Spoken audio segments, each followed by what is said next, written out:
ధనురాశి వారికి మిశ్రమమైనటువంటి గ్రహస్థితి గోచరిస్తూ ఉన్నది. ప్రత్యేకించి ఈ రాశి వారికి తృతీయ శనేశ్వరుడు అనుకూలము, చతుర్థ స్థానమందు బుధ శుక్రుల అనుకూలము, చంద్రబలం ప్రధానంగా ఈ వారం అంతా కూడా కనబడుతూ ఉన్నది. ఈ 4 గ్రహాల యొక్క అనుకూల్యత ఉన్నది. రవి యొక్క బలం తగ్గింది. రవి తృతీయ స్థానం నుండి చతుర్థానికి వెళ్ళారు. చతుర్థమందు రవి రాహువుల యొక్క యుతి కనబడుతూ ఉన్నది. ఇక్కడ ఈ చతుర్థమందు రవి రాహు గ్రహాలేమో ఆ స్థానాన్ని పాడు చేద్దామని చూస్తారు. అంతఃక్లేశం గృహశ్చిద్ర చిత్తభ్రంశం చిత్తభ్రంశం వాతరోగ అని ఈ ఇద్దరు కూడా కుటుంబ కలహాలకి, కుటుంబాన్ని దూరంగా వచ్చేటువంటి పరిస్థితులకి, సఖ్యత లేకపోవడానికి ఇలా వారు పాడు చేసేటువంటి ప్రయత్నం చేస్తే శుక్రబుధులు దాన్ని ఇంప్రూవ్ చేసేటువంటి పరిస్థితులు. అంటే ఏంటి, ఏదైనా పాడైపోకుండా కాపాడుతూ ఉండడం, బంధువుల మధ్యలో సఖ్యత ఉండేలాగా, ఇలా ఈ రెండింటికి మధ్యలో ఘర్షణ ఉంటుంది.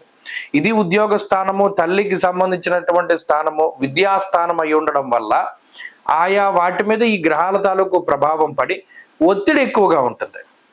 మరి ముఖ్యంగా ఉద్యోగ పరంగా ఈ రవి రాహువులు స్థానభ్రష్టం కలగజేసేలా చేద్దాం, ఉద్యోగం మార్పు, ఉద్యోగ స్థానం మార్పు కలిగేలా చేద్దాం అనుకుంటారు. శుక్రబుధులు ఉద్యోగంలో స్థిరత్వాన్ని సూచిస్తారు. క్వైట్ ఆపోజిట్ గా ఉంటాయి గ్రహగతులు.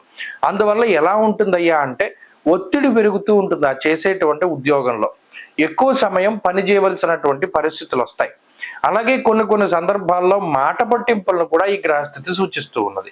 బంధువులతో కానీ, జీవిత భాగస్వామితో కానీ, ఈవెన్ తల్లిదండ్రులు లేకపోతేనేమో తోబుట్టువులతో కూడా ఏది మాట్లాడినా తప్పు అవుతుంది. చివరాఖరికి ఇది ఎలా ఉంటుంది, కనీసం ఎవరినైనా చూస్తే ఏంటి నువ్వు అలా చూస్తున్నావు అనేటువంటి ధోరణిలో వాళ్ళు మాట్లాడతారు. మీ తప్పు ఏముండదు. ఒక మాట వాళ్ళకి వ్యతిరేకంగా మాట్లాడరు, కావాలని వాళ్ళు ఎలా ఇబ్బంది పడాలి అని ఏ పని చేయరు. అయినప్పటికీ కూడా మీ మీద దుష్ప్రచారం జరగడం, మీకు వ్యతిరేకంగా కొంతమంది కలుస్తూ ఉండడం, ఇటువంటి వాటి యొక్క భారం కూడా మీ మీదే పడుతూ ఉంటుంది. అది మానసికంగా ఇబ్బందులు పడడానికి అవకాశాన్ని కల్పిస్తూ ఉంటుంది.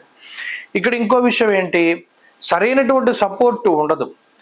కొన్ని సందర్భాల్లో మీకు ఒక డ్రీమ్ ఏదైతే ఉన్నదో, మనం పలానాది కొనుక్కోవాలి, పలానాది అచీవ్ చేయాలి, చాలా దగ్గర వరకు వస్తుంది.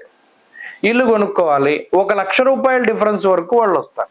అలా కొన్ని వెళ్ళిపోయేటువంటి అవకాశాలు, లేదా ఏదైనా ఎంగేజ్మెంట్లు జరిగి, లేకపోతే ఏదైనా శుభ కార్యక్రమాలు మొదలుపెట్టి ఆగిపోయి ఇవి కొంత ఇబ్బందులను కలగజేస్తాయి. అందువలన ఎక్కువగా విఘ్నేశ్వరుని యొక్క ఆరాధన చేయమన్నారు.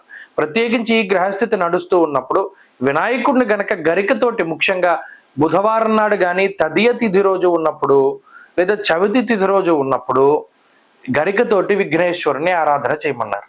చేస్తే చాలా విశేషమైనటువంటి ఫలితం.